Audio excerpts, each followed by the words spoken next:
পরমাণুর চেয়েও ছোট। আমাদের এবারের বুধবারের আড্ডায় এসে হাজির হয়েছে মিলন, পঙ্কজ, নবীন, সবুজ আর সৌমিত্র। মিলন হল ঢাবি ক্যাম্পাসের মেসি। ফুটবল নিয়ে তার কারিকুরি দেখলে মনে হবে এই ছেলে ডিএনএ জুড়ে কোডিংয়ের বদলে খালি ফুটবলই আছে। পঙ্কজকে আমরা চিনি গায়ক হিসেবে। সারাদিন গুনগুন করে গান করে সে, রবি ঠাকুর বলতেই অজ্ঞান সে। নবীন আমাদের সবার জুনিয়র। হালকা পাতলা গড়নের এই ছেলেটি তার ছোট্ট পেটের মধ্যে দুনিয়ার সব তথ্য ভরে রাখে। তাকে ছোটখাটো একটি এনসাইক্লোপিডিয়া বললে খুব একটি বাড়াবাড়ি হবে না। সবুজ তার নামের মতোই সতেজ, সবসময় মুখে একটি চিলতে হাসি জিঁয়ে রাখে। চরম দুঃখের মুহূর্তগুলোতেও সে হো হো করে হাসতে পারে। সেকেন্ড ইয়ারে ড্রপ খাওয়ার পরেও সে হাসতে হাসতে বলেছিল, জানিস আমি না 1 বছর ড্রপ খেয়েছি। তার হাসি খুশি স্বভাবের সাথে পরিচয় না থাকলে সেদিন হয়তো তাকে আমি মেন্টালি ডিসঅর্ডার্ড ভেবে বসতাম। সবুজের একটি ডাকনাম আছে অবশ্য, তাকে আমরা সবাই এডিসন বলে ডাকি। একবার সে মেয়েদের হলে গিয়ে একটি লাইট ঠিক করে দিয়েছিল, সেই থেকেই ওর নাম হয়ে গেছে বিজ্ঞানী এডিসন।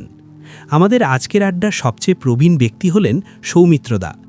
ডিবেট ক্লাবে আমি আর সৌমিত্রদা সবসময় এক পক্ষে থাকতাম। আমাকে একেবারে শুরু থেকেই প্রস্তুত করে নিতেন তিনি। বিতর্কের ছলাকলা সব আমি তার কাছ থেকেই শিখেছি। আজকের আড্ডার টপিক ঠিক করা হলো বিজ্ঞান, বলবেন সৌমিত্রদা। আমাকে উদ্দেশ্য করে তিনি বললেন, আরিফ, আড্ডা শুরুর আগে তুই আমাদের একটি কবিতা আবৃত্তি করে শোনা। সব কিছুরই একটি উদ্বোধনী থিম থাকে। আমাদের আজকের আড্ডার উদ্বোধন হোক তোর আবৃত্তির মাধ্যমে। সৌমিত্রদার এই আবদারের সাথে তাল মিলালো পঙ্কজ আর মিলন। বলল, একদম ঠিক বলেছে সৌমিত্রদা, আজকাল আরিফ আর আমাদের কবিতা শোনায় না। কবিতার কথা উঠলেই সে অন্য প্রসঙ্গে চলে যায়। সৌমিত্রদা আমাকে বললেন, কিরে, অভিযোগ কি সত্য? কবিতার সাথে তোর এমন বিচ্ছেদের কারণ কি? আমি কিছু না বলে চুপ করে থাকলাম। সৌমিত্রদা আবার বললেন, কবিতার সাথে বিচ্ছেদ হোক আর যাই হোক, আজকে তোর কবিতা না শুনে আড্ডা শুরু হবে না, ব্যাস। সৌমিত্রদার সাথে আবার মাথা নেড়ে সায় জানালো মিলন আর পঙ্কজ।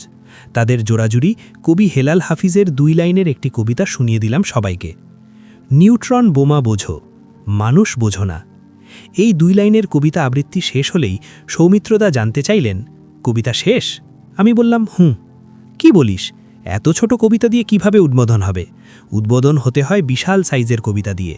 জসিমউদ্দিনের কবর কবিতা, ফররুখের পাঞ্জেরি কবিতা, অথবা রবি ঠাকুরের সোনার তরীর মতো সাইজে বিশাল না হলে কবিতা শুনে মজা আছে বল? আমার বেশ রাগ লাগল। বললাম, দেখো সৌমিত্রদা, তুমি শুধু একটি কবিতা আবৃত্তিই শুনতে চেয়েছিলে, আমাকে কিন্তু কবিতার দৈর্ঘ্যপ্রস্থ কেমন হবে তা বলে দাওনি। কবিতার দৈর্ঘ্যপ্রস্থের কথা শুনে খলখল করে হেসে উঠল সৌমিত্রদা। হাসি থামিয়ে বলল, রাগ করিস না ভাই, এমনিতেই মজা করলাম। তবে হেলাল হাফিজের এই ছোট্ট কবিতাটি কিন্তু আমার অল টাইম ফেভারিট। আমি আমার সম্পাদিত লিটল ম্যাগাজিন স্ফুরণের স্লোগান হিসাবে এই 2 লাইন ব্যবহার করতাম। আমাদের আড্ডাস্থল থেকে অল্প দূরেই একজন বাদামওয়ালা বাদাম বিক্রি করছেন। শুকনো মুখে আড্ডা জমবে না বিধায় নবীন গিয়ে 30 টাকার বাদাম নিয়ে এলো।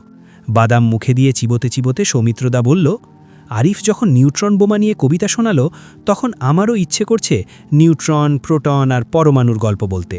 কি বলিস তোরা? সবাই হ্যাঁ বলে সম্মতি জানালো। সবার সম্মতি পেয়ে বলতে শুরু করল সৌমিত্রদা। সবুজকে উদ্দেশ্য করে বলল, এই এডিসন, তুই কি কখনো ডেমোক্রিটাসের নাম শুনেছিস? সবুজ কয়েক মুহূর্ত ভেবে বলল, তুমি কি গ্রিক ফিলোসফার ডেমোক্রিটাসের কথা বলছো, যিনি প্রথম পরমাণুর ধারণা দিয়েছিলেন? হ্যাঁ, বলল সৌমিত্রদা, আমি তার কথাই বলছি। এই লোক ছিলেন একজন বিখ্যাত ফিলোসফার। যীশু খ্রিস্টেরও অনেক আগে জন্মেছিলেন তিনি। তার সমসাময়িক অন্যান্য দার্শনিকদের মধ্যে একটি প্রশ্ন নিয়েই কেবল হইচই হতো। প্রশ্নটি ছিল, এই মহাবিশ্ব আসলে কি দিয়ে তৈরি? দার্শনিকদের কেউ বলতো মহাবিশ্ব হলো পানির তৈরি, কেউ বলতো এই নিখিল বিশ্ব হলো বাতাসের তৈরি। কারোর মত ছিল এই মহাবিশ্ব আসলে আগুনের একটি পিণ্ড ছাড়া আর কিছুই নয়। এরকম নানান কথা উপকথা প্রচলিত ছিল তৎকালীন দার্শনিকদের মধ্যে। কিন্তু ওই সময়টায় বসে একেবারে ভিন্ন চিন্তা করতে পেরেছিলেন ডেমোক্রিটাস। তিনি কি বলেছিলেন জানো? কি বলল মিলন? ডেমোক্রিটাস বলেছিলেন যে এই মহাবিশ্ব বাতাস, আগুন, পানি কোনো কিছু দিয়েই তৈরি নয়। এই মহাবিশ্ব আসলে অসংখ্য অদৃশ্য ক্ষুদ্রতম কণার সমষ্টি। ডেমোক্রিটাস সেই অদৃশ্য কণাগুলোর নাম রেখেছিলেন অ্যাটম। আমি বললাম, গ্রিক ভাষাতেও অ্যাটমকে কি অ্যাটমই বলা হতো? ভালো প্রশ্ন, বলল সৌমিত্রদা। এরপর তিনি পকেট থেকে কলম আর এক টুকরো কাগজ বের করলেন, তাতে খচখচিয়ে কিছু একটি লিখে সেটি উল্টো করে আমাদের দিকে ধরলেন। আমরা দেখলাম তাতে একটি অপরিচিত ভাষায় লেখা ড্রপোস। আমি জিজ্ঞেস করলাম, এটি কি? সৌমিত্রদা বললেন, গ্রিক ভাষায় অ্যাটমকে এভাবেই লেখে। অর্থ হল নেভার, আর রোপোস অর্থ হল আই কাট। তার মানে অ্যারোপোস শব্দের অর্থ দাঁড়ায় আনকাটেবল, মানে যা কাটা যায় না। অর্থাৎ ডেমোক্রিটাস বলেছেন অ্যাটম হচ্ছে কণার সেই অবস্থা যাকে আর ভাঙা যায় না, কাটা যায় না, বিভাজন করা যায় না। তিনি বলতে চেয়েছেন এই মহাবিশ্ব এমন কণা দ্বারা তৈরি যেগুলো চাইলেই আর বিভাজন করা যায় না, আলাদা করা যায় না। এবার প্রশ্ন করল নবীন। সে বলল, তো ডেমোক্রিটাসের এই কথা তখনকার সময় অন্যরা কি মেনে নিয়েছিল? একদমই না, বলল সৌমিত্রদা। ডেমোক্রিটাসের সমসাময়িক দার্শনিক ছিলেন অ্যারিস্টটল। তখন তো চারদিকে অ্যারিস্টটলের ব্যাপক জনপ্রিয়তা। অ্যারিস্টটল যা বলতো সবাই তা বিনা বাক্যব্যয় বিশ্বাস করে নিত, কেউ কোনো আপত্তি করত না। ডেমোক্রিটাস যখন সবার মতের বিরুদ্ধে গিয়ে বললেন মহাবিশ্ব আসলে আগুন, পানি আর বাতাসের তৈরি নয়, মহাবিশ্ব অ্যাটম দিয়ে তৈরি, তখন অন্য সবার সাথে ডেমোক্রিটাসের বিরোধিতা করেছিলেন স্বয়ং অ্যারিস্টটলও। অদ্ভুত, অ্যারিস্টটলের মতো এরকম জ্ঞানী লোক কীভাবে ডেমোক্রিটাসের মতের বিরুদ্ধে যেতে পারে? প্রশ্ন করলাম আমি। হাসলেন সৌমিত্রদা, বললেন, আর বলো না সেসব কথা। অ্যারিস্টটল জ্ঞানী লোক ছিলেন বটে, তবে তিনি জীবদ্দশায় যে ভুলগুলো করে গিয়েছেন সেগুলো ছিল খুবই মারাত্মক লেভেলের। এমনকি তার একটি ভুলের কারণে পদার্থবিজ্ঞান অন্ধকারে ছিল পুরো ১,৫০০ বছর। কোন ভুল জানতে চাইল সবুজ। পৃথিবী ও সূর্যের ঘূর্ণন সম্পর্কে। অ্যারিস্টটল বিশ্বাস করতেন যে পৃথিবী সূর্যকে কেন্দ্র করে ঘোরে। তার কথা যেহেতু গ্রিকবাসীরা ঈশ্বরের বাণীর মতোই বিশ্বাস করত, তাই এই মতের বাইরে কেউ কিছু চিন্তা করলেও সেটাকে একেবারে উড়িয়ে দেওয়া হতো। সৌমিত্রদার কথা শুনে আমি বেশ অবাক হলাম। বললাম, আজব তো, অ্যারিস্টটল সত্যিই কি বিশ্বাস করত সূর্য পৃথিবীকে কেন্দ্র করে ঘোরে? হ্যাঁ, বলল সৌমিত্রদা। কথা বলতে বলতে ৩০ টাকায় কেনা বাদাম শেষ হয়ে গেল। সৌমিত্রদা আবার বলতে লাগলেন, যা হোক, প্রথম দিকে সবাই ডেমোক্রিটাসের বিরোধিতা করলেও পরে দেখা গেল ডেমোক্রিটাসই আসলে সঠিক ছিল। মহাবিশ্বের প্রতিটি বস্তুই ক্ষুদ্রতম সূক্ষ্ম কণার সমষ্টি। এটাকে বাংলাতে বলা হয় পরমাণু, পরম যোগ অণু। পরমাণু হলো বস্তুর এমন একটি পর্যায় যাকে আর ভাঙা বা বিভাজন করা যায় না। তবে মজার ব্যাপার হলো ডেমোক্রিটাস একটা জায়গায় সঠিক হলেও অন্য জায়গায় একদম ভুল ছিলেন। সৌমিত্রদাল এই ভুল ঠিকের মহড়া শুনতে শুনতে মনে হলো পৃথিবীর তাবৎ মহাভুলগুলো সম্ভবত এই মোটা মাথার বিজ্ঞানীরাই করে গেছেন। নবীন বলল, ডেমোক্রিটাস কোন জায়গায় ভুল ছিলেন? ডেমোক্রিটাস বলেছিলেন পরমাণুই হলো বস্তুর সর্বশেষ অবস্থা, এরপর আর কোনো অবস্থা নেই, পরমাণুকে ভাঙা যায় না, বিভাজন করা যায় না, ইত্যাদি। কিন্তু পরবর্তী সময় দেখা গেল পরমাণুই বস্তুর পরম অবস্থা নয়, অর্থাৎ পরমাণুই বস্তুর শেষ অবস্থা নয়। পঙ্কজ বলল, আমি কিন্তু খুব মজা পাচ্ছি সৌমিত্রদা, আমার তো এখন মনে হয় এই বিজ্ঞানীদের আসলে বিশ্বাস করাই ঠিক না। পঙ্কজের কথা শুনে আমরা সকলে হেসে উঠলাম। সৌমিত্রদা বললেন, বিজ্ঞান তো এমনই, ক্ষণে ক্ষণে পাল্টায়। এর জন্য এক নাম না জানা কবি বিচ্ছেদের পরে প্রেমিকাকে বিজ্ঞানের সাথে তুলনা করে বলেছিলেন, তোমরা উভয়েই ছলনাময়ী। এরকম কালজয়ী কবিতা শুনে আমরা আরেক দফা হেসে নিলাম। সৌমিত্রদা আবার বলতে শুরু করলেন, ডেমোক্রিটাসের এই তত্ত্ব বিজ্ঞান মহলে সপ্তদশ শতাব্দী পর্যন্ত টিকেছিল। ১৭ সালেও বিজ্ঞানীরা বিশ্বাস করতেন পরমাণুই হল বস্তুর সর্বশেষ অবস্থা, যেটাকে আর কোনোভাবে ভাঙা বা বিভাজন করা যায় না। এরপর ডেমোক্রিটাসের এই তত্ত্বকে আরও মজবুত দেন ইংরেজ বিজ্ঞানী জন ডাল্টন। ১৮০০ সালের দিকে এসে তিনি পরমাণুর গঠন নিয়ে একটি মতবাদ দেন। তার দেওয়া সেই ৫টি স্বীকার্যের উপরে প্রতিষ্ঠিত ছিল। তার দেওয়া সেই 5টি স্বীকার্যের মধ্যে ৩ নম্বর স্বীকার্যটি হল, পরমাণুসমূহ কখনোই বিভাজিত, সৃষ্টি বা ধ্বংস হতে পারে না। ডাল্টনের এই মতবাদ আসার পরে ডেমোক্রিটাসের তত্ত্ব আরও শক্ত ভিত্তি পেয়ে যায়। এভাবে চলেছিল আরও বেশ কয়েক বছর।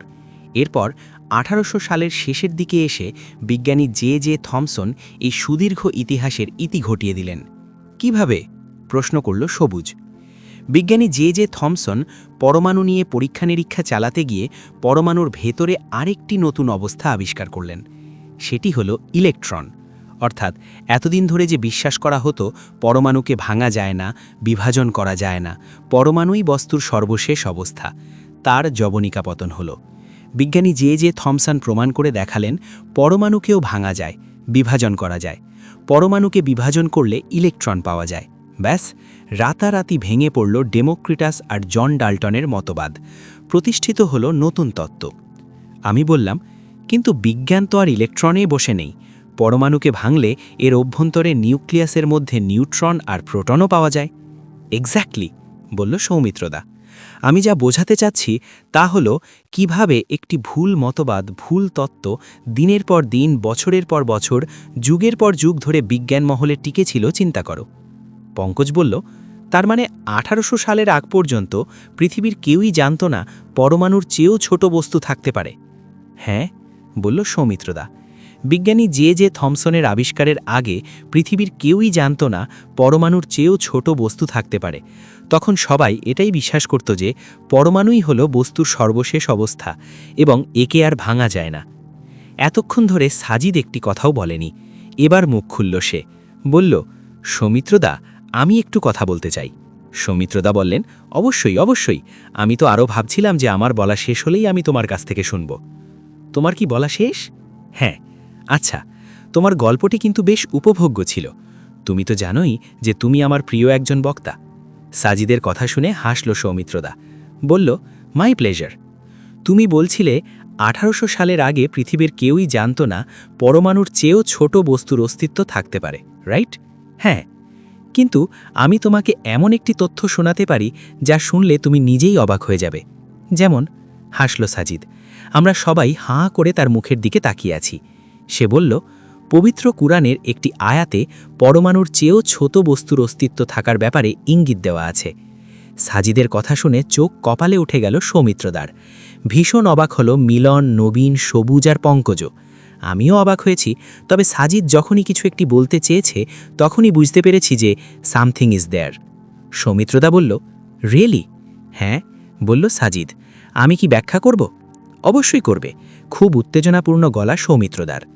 সাজিদ বলতে লাগল, কুরআনে সূরা সাবার 3 নম্বর আয়াতে আল্লাহ বলছেন, the knower of the unseen, not absent from him is an atom's weight within the heavens or within the earth or what is smaller than that or greater except that it is in a clear register.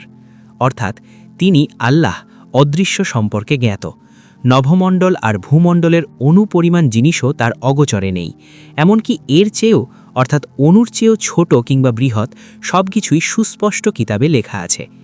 এই আয়াতে অণু পরিমাণ বোঝাতে আরবি জাররা শব্দ ব্যবহার করা হয়েছে, যেটি এসেছে জাররাতুন থেকে। সকল আরবি ডিকশনারিতে এই জাররাতুন শব্দের অর্থ হল অ্যাটম, স্মলেস্ট পিস, ক্ষুদ্রতম কণা ইত্যাদি। অর্থাৎ আল্লাহ সুবহানা ওয়া তাআলা এই আয়াতে স্পষ্ট শব্দেই অ্যাটম তথা পরমাণুর কথা উল্লেখ করেছেন এবং এর ঠিক পরপরই তিনি বলেছেন এটার চেয়েও, অর্থাৎ এই পরমাণুর চেয়েও ছোট কিংবা বড় যা কিছু আছে তার সবটাই তিনি লিখে রেখেছেন সুস্পষ্ট কিতাবে। পরমাণুর চেয়েও যে ছোট বস্তু থাকতে পারে সেটি 1800 সালের অনেক আগেই আল্লাহ সুবহানা ওয়া তাআলা কুরআনে ইঙ্গিত দিয়েছেন। এখানে আল্লাহ সুবহানা ওয়া তাআলা যে ভাষাটি ব্যবহার করেছেন সেটাই সবচেয়ে চমকপ্রদ। তিনি বলেছেন অণুর চেয়ে ছোট জিনিস। তিনি কিন্তু জাররা তথা অণুর নাম নেওয়ার পরে বলে দেননি যে অণুর চেয়েও ছোট বস্তু ইলেকট্রন সম্পর্কেও আল্লাহ জানেন। তিনি অণুর পরে আর কোনো কিছুর নাম নির্দিষ্ট করে বলেননি। তার মানে হল অণুর পরে ইলেকট্রন, প্রোটন, নিউট্রন সহ কিয়ামত পর্যন্ত যাই আসতে থাকবে তার সবটাই ওই ছোট জিনিসের আওতায় পড়ে যাবে। এমন চমকপ্রদ ভাষা জ্ঞান আর আধুনিক বিজ্ঞানের আবিষ্কৃত বিষয়াদি কি কোনো নিরক্ষর মানুষের পক্ষে জানা সম্ভব সৌমিত্রদা? আমরা যেটাকে 1800 সালের জ্ঞান ভাবছি সেই জ্ঞানের ঝলক তো আজ থেকে 1450 বছর আগে মোহাম্মদ সাল্লাল্লাহু আলাইহি ওয়াসাল্লামের উপরে এসেছিল। একটানা এতক্ষণ কথা বলার পরে থামল সাজিদ। আমাদের বিস্ময়ের রেশ যেন কাটছেই না কোনোভাবে। সৌমিত্রদা বললেন, ঘটনা সত্যি হলে এটি আসলেই ভাবার বিষয়।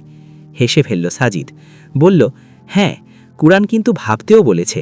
কুরআন বলেছে, তারা কি কুরআন নিয়ে গভীরভাবে চিন্তাভাবনা করে না, নাকি তাদের অন্তর তালাবদ্ধ? সাজিদের কথা শুনে আমরা সবাই হেসে উঠলাম। আসরের আজান হচ্ছে মসজিদে। সেন্ট্রাল মসজিদ থেকে ভেসে আসা আজানটি আজ অন্যরকম ভালো লাগছে। এক অপূর্ব সুরের দূতনা যেন মুয়াজ্জিনের গলায়।